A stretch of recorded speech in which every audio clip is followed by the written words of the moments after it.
Service in Albuquerque has issued a severe thunderstorm warning for south central Socorro County in central New Mexico until 8:30 p.m. Mountain Daylight Time.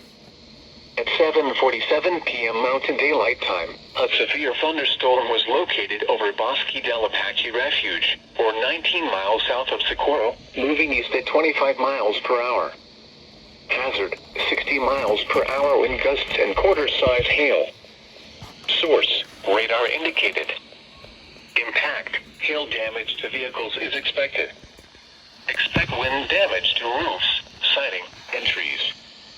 Locations impacted include Bosque del Apache Refuge. This includes the following highways: Interstate 25 between mile markers 127 and 136. Highway 380 between mile markers 4 and 20.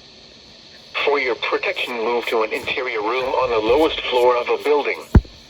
Repeating, a severe thunderstorm warning has been issued until 8:30 p.m. Mountain Daylight Time for the following county: Socorro, New Mexico.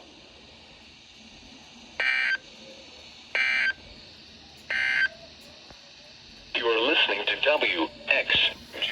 WXJ34, broadcasting on a